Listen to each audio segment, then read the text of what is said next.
Thank you, Amanda, for a fantastic presentation. For a presentation that was 40 minutes, I think that you could have went on and on for probably double that time and taught us so much more. I got so much out of that about harnessing energy into problem solving, finding the simple within the complex, normalizing that change is hard, the macro and micro communication levels, and positive disruption. So excellent thoughts. So we're now going to start our Q&A. I'll again ask everybody to type their questions into the Q&A function instead of the live chat, because I might miss anything that you put in the live chat. First up, we have a question from Candace. Candace states, I really like the encouragement to pose questions. Can you share, Amanda, some additional thoughts or strategies for embracing the chaos of change, even thinking about our past, the last 2 years with COVID-19? Yeah, great question, Candace. Thank you for sharing that. I think just the first part is acknowledging that no matter how hard you try, there's going to be a period of disruption when you're changing anything. If you think about trying to change something in your personal life, like there's these growth pains. And I think we try to avoid those growth pains because we don't want to feel those hard moments. But I think just acknowledging and accepting that that's part of the change process, and then communicating and allowing space for that to happen in your conversations with the staff and with members that are part of the change process.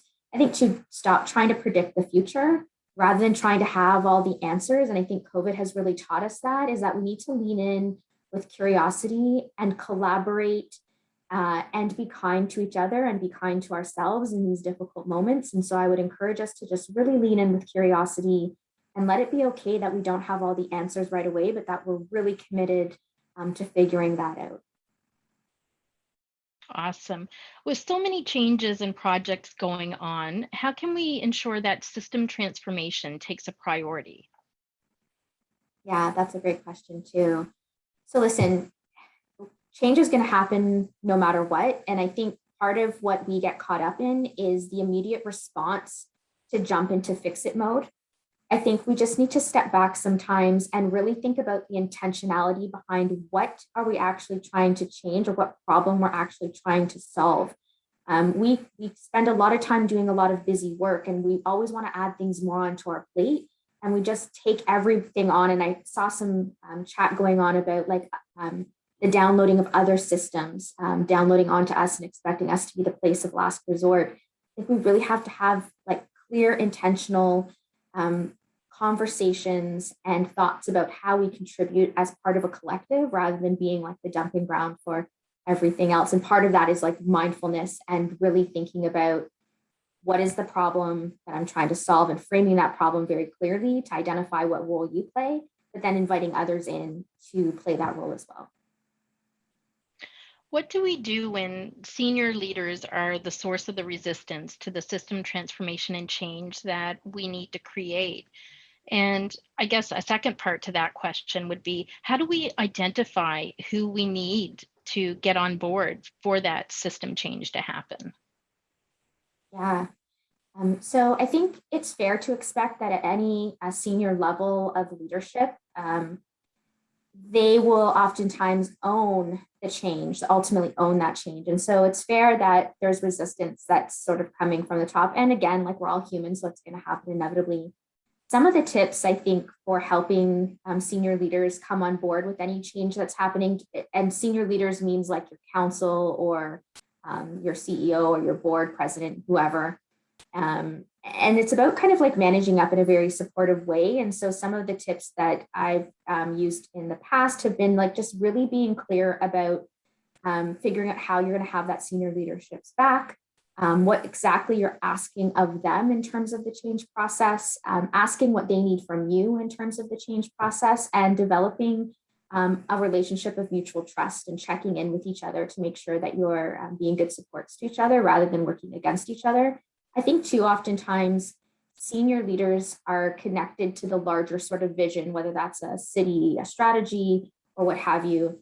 And being able to use that micro and level communication I mentioned, you have to be able to distill their goal down to the change that you're actually trying to accomplish. And again, being able to talk about the change that you're trying to accomplish by moving up to the macro to align with their specific goal as well. Awesome.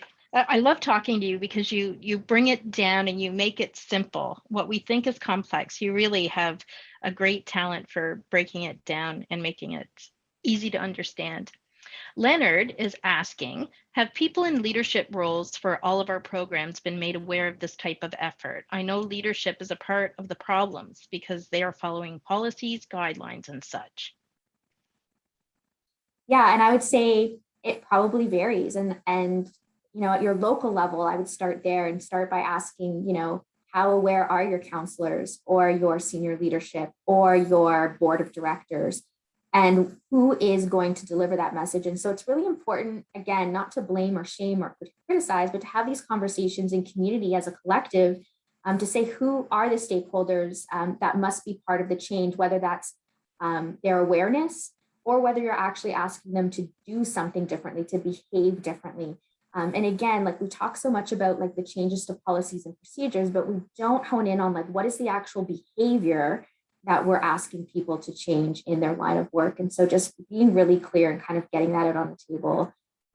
So I would say if you don't have those senior leaders informed or engaged yet, get together as a collective, all the agencies that are working towards the effort of reducing or ending homelessness, come up with those key messages and start figuring out who needs to know what and put a plan in place so that you're not kind of bearing all the weight on your own. Each of you could take a part. If you have a relationship with a particular council, for example, or you have a board meeting coming up. Share the responsibility. Absolutely. Nora is asking, can you share some insight about creating change that goes against evidence-based models? Example, prioritizing familial relationships and providing housing first supports to multi-generational mixed families is not exactly in line with housing first, which is heavily supported by evidence. So I guess if there's conflicting evidence, how do you approach that? Yeah, so sorry, just could you ask the question again, Chantel, just so I can pick out the piece that I'm hearing about the disconnect with housing first? Yeah, so Nora gave an example of prioritizing familial relationships and providing housing first supports to multi-generational mixed families. Sometimes contradicts housing first model. So in examples like that, is there any insight you can give about how you would handle that situation?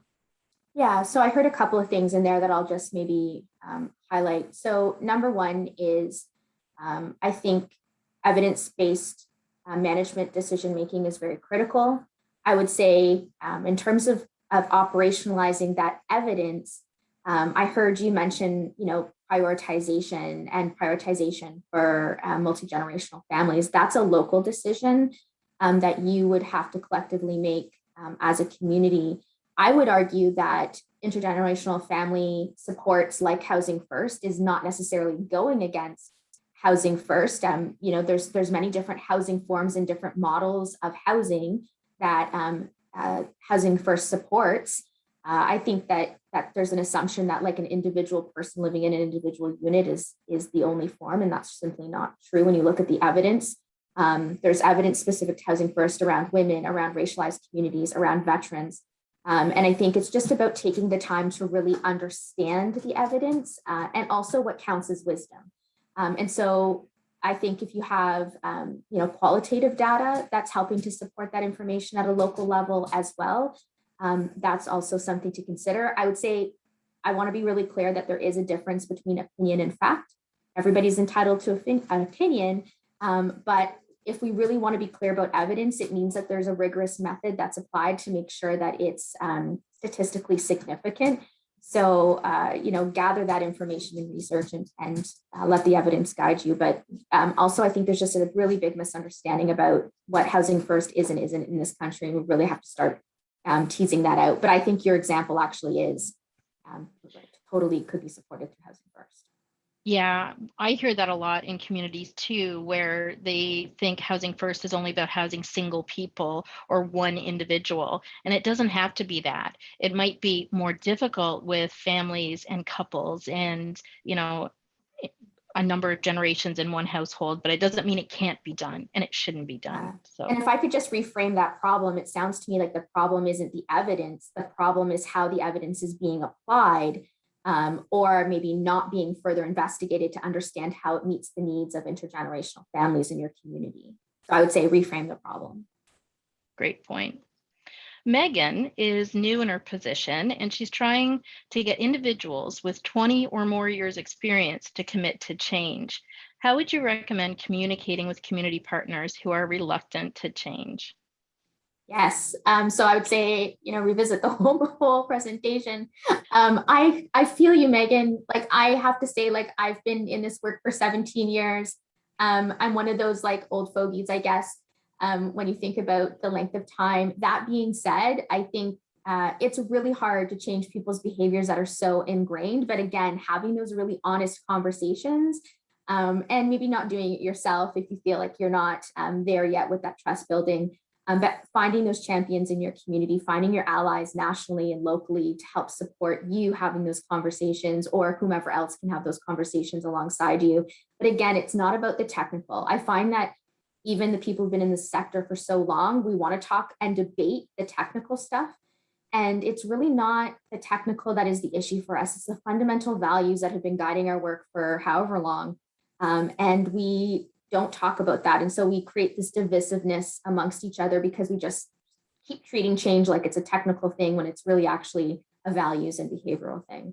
So feel free to reach out to colleagues that you might have networked with here to come up with some tips, tricks, and building some of that resilience around building that trust to have that hard conversation. But keep going. We need people like you that are new and freshly inspired in this work to challenge some of the assumptions that we all continue to make. And we have time for just one last question. And Matthew has just posted, could you please share your thoughts on the balance between remaining firm and confident with a transformational vision while also needing to adapt messaging and approaches based on the audiences we're working with to lead and influence? Yeah, the best advice that I could offer you is just to be really authentic. And that's really hard in this line of work, especially if you work in government.